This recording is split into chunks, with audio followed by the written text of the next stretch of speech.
exactly what I'm saying, because I think it makes a mockery of the women's game. If the focus on, okay, now we just have to have people because of marketing and their attention, and they're not as talented, and we're not putting the best team out. This all came after ESPN's Molly Qerim went live on air and claimed that Caitlin Clark was making a mockery of women's basketball. According to Molly, Clark had supposedly downgraded the quality of the game and was only popular because of her engagement with fans, not her skill. But the facts tell a completely different story. Just last night, the Indiana Fever lost to the Washington Mystics by a single point, in what turned out to be the largest attended game in WNBA history. The Mystics even had to move the matchup against Clark to a nearby NBA arena, and it ended up setting a new all-time attendance record. That's not hype, that's history. It's impossible to overstate what Caitlin Clark has done for the WNBA. She's filling arenas, captivating millions, and bringing unprecedented attention to women's basketball. So why are analysts like Molly Qerim still trying to discredit her? How can someone who's single-handedly drawing record crowds be accused of hurting the sport? As Clark continues to post insane stats night after night, the debate about her true impact only grows louder. Some, like Angel Reese, argue that they've contributed just as much to the league's growth. But the numbers, attendance, viewership, and merchandise sales clearly tell a different story. The truth is, Caitlin Clark's rise has completely transformed women's basketball. She's not just bringing in fans, she's elevating the entire level of play. Her dedication, poise, and basketball IQ have pushed the WNBA into the mainstream in ways few imagined possible. Yet instead of celebrating her, certain media figures seem more interested in stirring controversy or questioning her legitimacy. Caitlin's success has also exposed a deeper issue: the double standards that still exist for female athletes. When men revolutionize a sport, they're praised as game changers. When women like Clark do it, they're accused of being overhyped. Molly Qerim's harsh remarks may have drawn attention, but they've also backfired, sparking widespread backlash from fans who see the reality.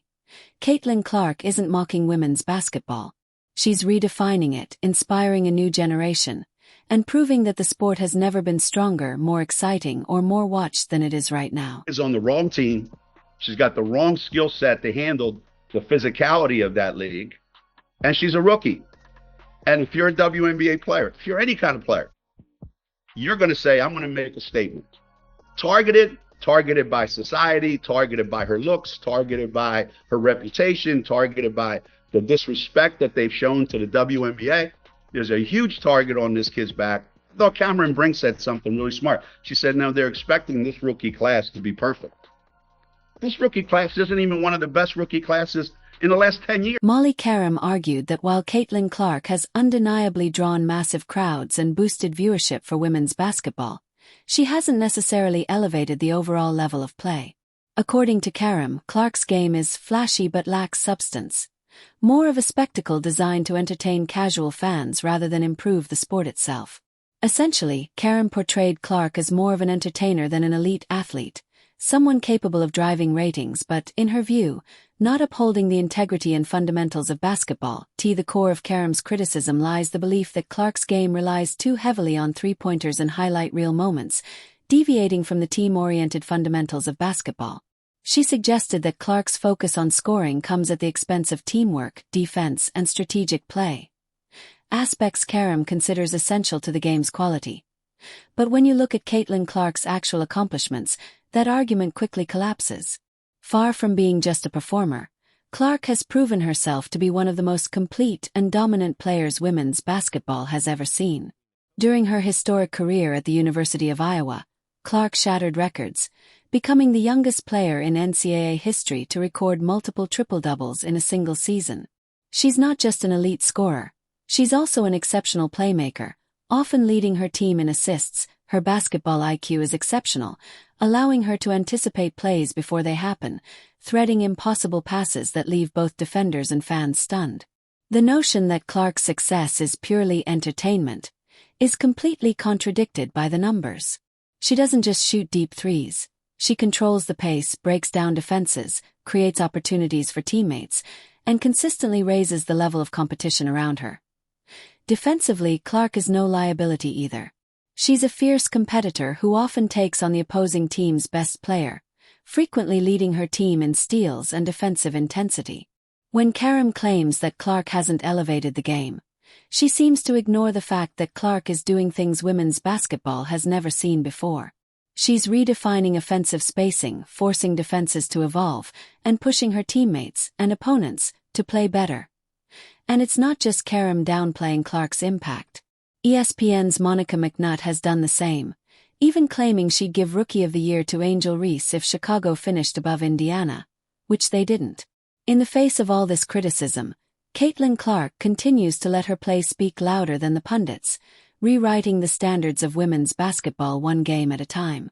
Understanding, because I think that is how you have the opportunity to measure impact. And the sky's right above them. And the sky right now are in the playoffs, so you'd have to give the nod in my mind to Angel Reese. Again, what I think is happening here is this black woman is trying to play mental gymnastics and find a way to put Angel Reese above Caitlin Clark. Rookie of the Year does not go to a team.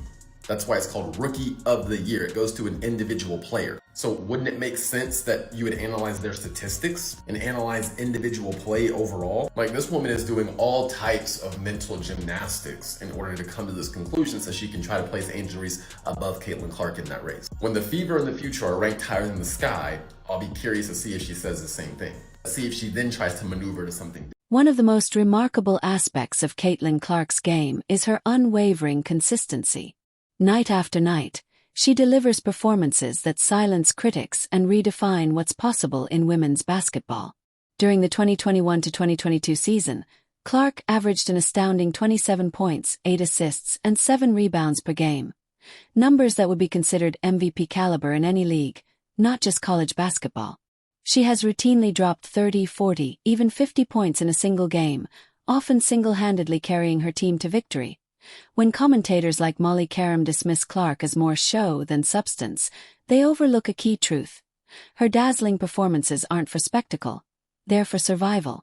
The Iowa Hawkeyes wouldn't be where they are without her. Her high-volume scoring isn't self-serving. It's a reflection of her vital role as the team's engine. Clark's resume speaks volumes. She became a unanimous first-team All-American, the first player in Big Ten history to record 1,000 points and 200 assists in a single season, and she's shattered nearly every major scoring record for her age group. What makes this even more impressive is her efficiency. Clark shoots over 45% from the field and nearly 40% from three-point range, remarkable numbers for a player who's constantly the focus of opposing defenses. While Clark has stayed humble and focused on her game, another player has stepped into the spotlight, Angel Reese. The LSU star has repeatedly argued that she is the one responsible for making women's basketball bigger, claiming the media unfairly glorifies Clark while overlooking her own impact. Reese insists she's been cast as the villain, while Clark has been painted as the hero. Yet as the numbers, records, and fan engagement continue to show, Caitlin Clark's influence on the sport remains unmatched, not by hype, but by undeniable performance. People don't understand, like, if they think it's personal, but when I get between the lines, if friends or anything, if my teammate right here went to play for another team, I'm going to be competitive, I'm going to talk trash to her just because I'm super competitive and that's what we do. But off the court, we're going to kick it and have fun, so I think that's a part of the game, and just trying to normalize, like, trash talking is okay, but not taking it personal off the court, and obviously that has become a thing, and people are just trying to make it seem like it's something, but I love Caitlin, I love her game, and I admire everything she's done. But is that narrative really accurate? Or is Angel Reese simply trying to keep herself in the spotlight by framing Caitlin Clark as her rival? Many fans and analysts believe Reese's attempts to position herself as the villain are more about gaining attention than reflecting reality. While Reese is undoubtedly a talented player, her accomplishments still fall short of Clark's extraordinary achievements. Her claim that she's responsible for the sport's growth feels more like self-promotion than fact. Meanwhile, Clark has never engaged in public feuds or drama with Reese, or with any other player. In every interview, she's remained respectful, composed, and professional, focusing on her game rather than headlines. Yet, despite her poise, Clark often finds herself portrayed negatively by sections of the media, while Reese, who frequently courts controversy, is given a pass. This double standard frustrates Clark supporters, who feel she's unfairly targeted simply for being successful. It sometimes seems as though the media is determined to find flaws in her game or character, even when none exist. Reese may enjoy playing the part of the outspoken antagonist, but Caitlin Clark clearly isn't interested in theatrics. Her attention remains where it's always been, on winning basketball games and continuing to elevate women's basketball to new heights. For watching women's basketball right now, it all started from the national championship game, and I've been dealing with this for 2 years now.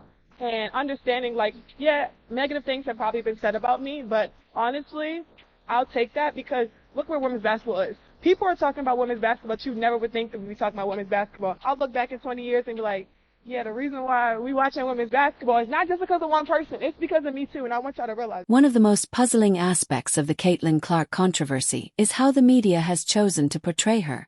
Despite her extraordinary success and historic performances, Clark is often painted in a negative light, with analysts like Molly Qerim questioning her legitimacy and suggesting she's more of a spectacle than a serious player. But why? Why is a young woman who has done nothing but excel at the highest level of basketball so frequently the target of criticism? Part of the answer lies in the media's tendency to tear down those who rise too fast. Clark's ascent has been meteoric, and it appears that some people in the sports world are uncomfortable with how quickly she's become a global phenomenon. There's also an element of jealousy, particularly from some former WNBA players who may feel overshadowed. For years, women's basketball struggled to gain mainstream attention, and now that Clark has brought millions of new fans to the sport, some seem resentful that it took a rookie to do what others couldn't.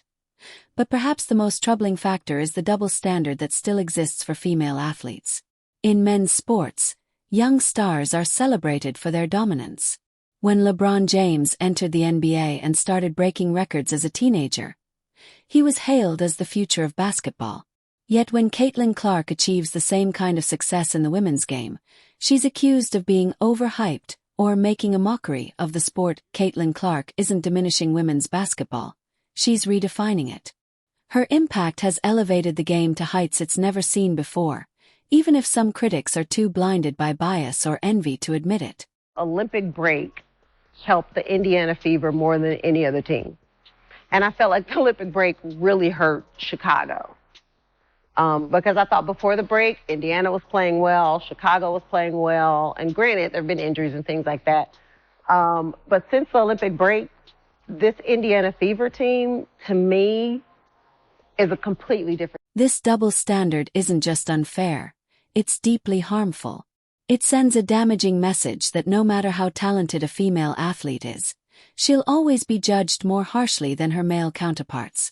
It discourages young girls from pursuing sports, knowing that even if they reach the top, they'll still have to fight for basic respect.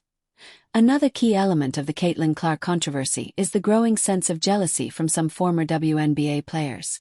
For decades, the WNBA has struggled to achieve the same mainstream recognition and consistent fan engagement that men's leagues enjoy. Many retired players worked tirelessly to grow the game and promote women's basketball, yet their efforts often went unnoticed by the broader sports world.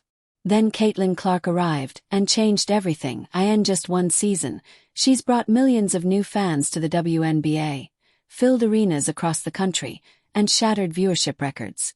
But instead of celebrating this breakthrough, some ex-players seem to view her success as a threat to their own legacies.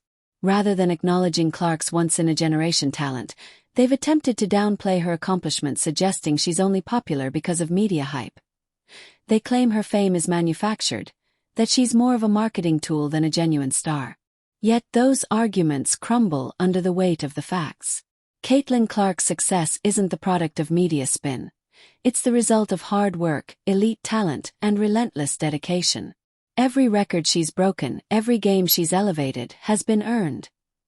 This kind of jealousy doesn't just undermine Clark, it hurts the sport as a whole. Instead of tearing down the next generation of players, former WNBA stars should be lifting them up, recognizing that Caitlin Clark's rise is not a threat to women's basketball, but one of its greatest victories.